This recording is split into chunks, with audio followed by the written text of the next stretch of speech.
Ocasio-Cortez. Thank you, Mr. Chairman, and thank you all as our panelists here for lending your expertise and your insight to help us better legislate, and especially thank you to Dr. Georges for, as a professor at Lehman College, for representing the Bronx so well here in this body. I have a question. I wanted to continue a little bit on my colleague from California's line of questioning about public investment in research and development. I guess you would say that this is, would it be correct, Dr. Kesselheim, to characterize the NIH money that is being used in development and research as an early investment? Yes. So the public is acting as an early investor in the production of these drugs. Is the public receiving any sort of direct return on that investment from the highly profitable drugs that are developed from that research?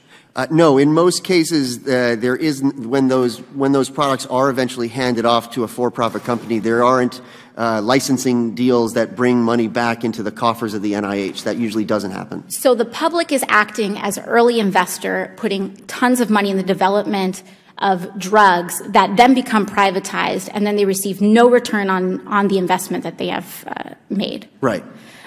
Dr. Anderson, I have a question. Since you study comparative insurance systems, are there models where the public does receive returns on investments in other insurance models across the world? There are a few, but they're relatively uncommon. Mm-hmm. And how does that tend to work?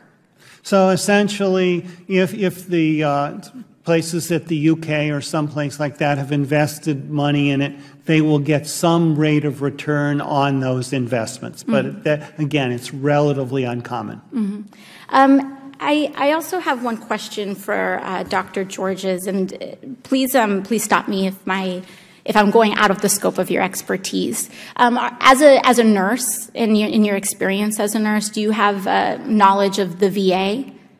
Like in general knowledge of the VA and how the VA works? Some knowledge. And in your experience, is the VA as a public-owned and operated operation, rather, are the drug prices in the VA lower or higher or the same?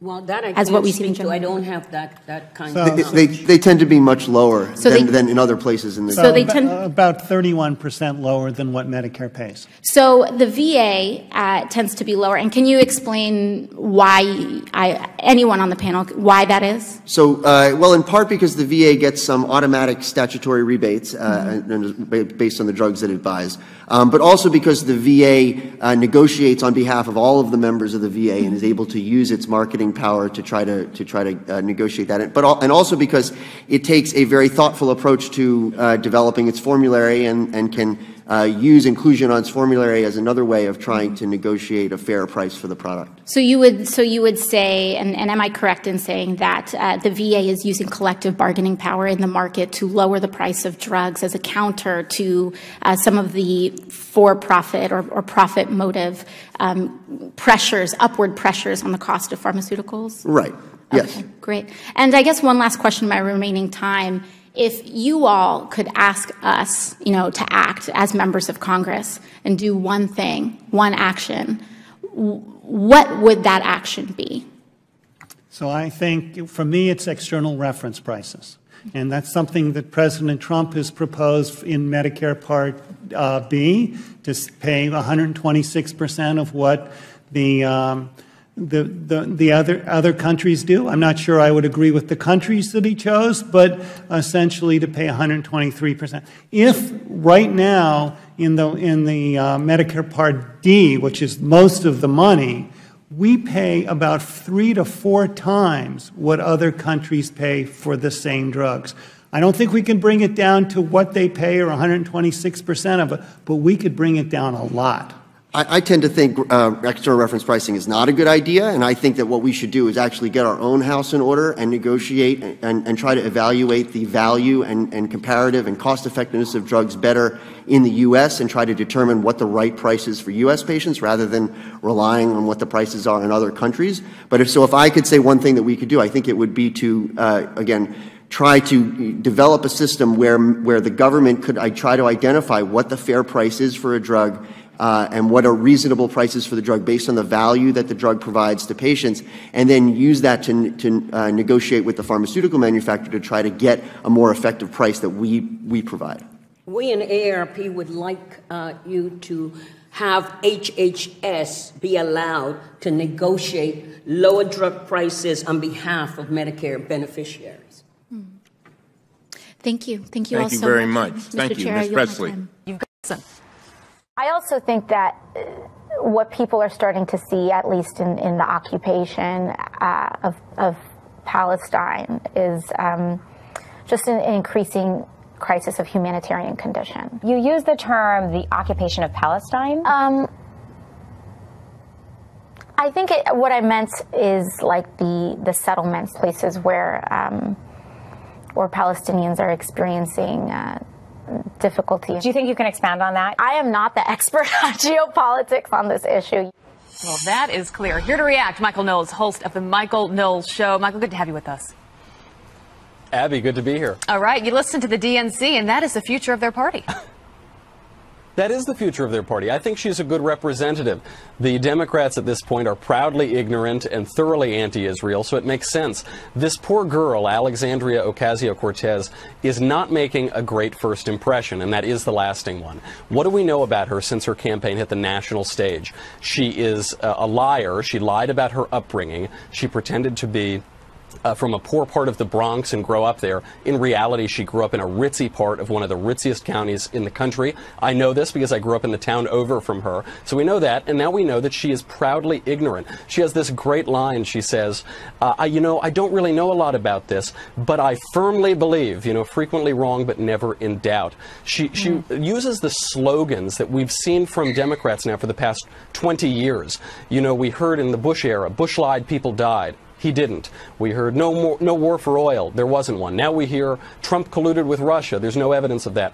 And the myth of Israeli-occupied Palestine, which I believe is the country east of Narnia and west of Wakanda, is another example of that. Margaret Hoover in that television program scratched just below the surface, and Ocasio-Cortez had no answer. She didn't know anything. All she had learned was ideology. I think apparently Yorktown High School is not as good as we all thought it was. So by the way, Michael, learned these. To your point, she went to Boston University. She says she doesn't know geopolitics in that interview. She majored in international relations. So obviously this is something that she claims to know a lot about. Kudos to Margaret Hoover in that interview for simply listening and following up with, can you please expand on this? Not only am I eager to discuss the issues with you, I'm willing to offer $10,000 to your campaign today. Wow. All right. First, the challenge, and then the rejection.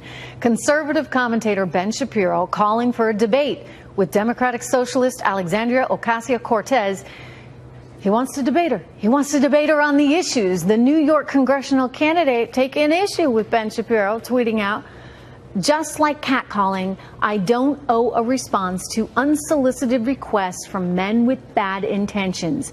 And also like catcalling, for some reason, they feel entitled to one. Whoa, all right. We called Ocasio-Cortez and we asked her to come on the show. She has yet to respond. But you know who did respond? None other than Ben Shapiro for his first interview since that tweet. Ben, it's good to see you. Good to see you. Making First of all, I just want to know quickly. She's making news with you here. Go ahead. Quick comment. First of all, how dare you catcall Alexandra Ocasio-Cortez by inviting her on your show? I mean, how dare you? That's sexism in action right there. Yeah, apparently. What do you think of that, though? I mean, to use that term, which, that's just to remind everyone, a woman's walking down the street and someone, whistles or something, that's catcalling. How is what you did, asking her to have an intellectual debate on the actual issues, how is that in any way relevant or similar to a catcall?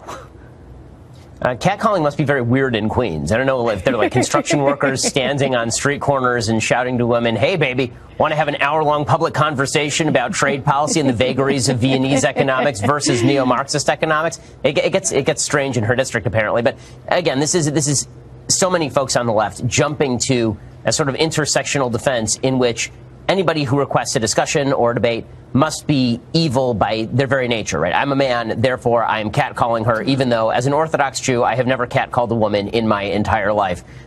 It's catcalling because I guess if I suggest that I want to have a conversation, I'm demanding a response. Well, every request is a request. All she had to say here was, nah, that would have been fine. I mean, she's got that prerogative, but she goes around talking about how... I mean, that's part of a platform, absolutely. right? Everybody's a victim, and you know, we need to take as much money as we can from everybody else to redistribute it. That's what socialism is about. So is she just playing that victim card? No question. And the fact that she feels the necessity to go to this particular card, right, to play the I'm a female and therefore I'm being victimized, this is like catcalling. The fact she goes there instead of just saying, you know what, I'm not interested in debate, the reason she didn't say the latter is because she didn't want to look like she was afraid. And she's been going around on the internet suggesting that people like Ali Stuckey are afraid of her when they make satire about her, or that people on the right are deeply afraid of her perspective. And then the minute that somebody says, you know what, I'm willing to have a discussion or a debate with you, and not only that, just to make it worth your time, I'll give money to charity or your campaign, then it's all of a sudden catcalling if you suggest such a thing. It's pretty amazing.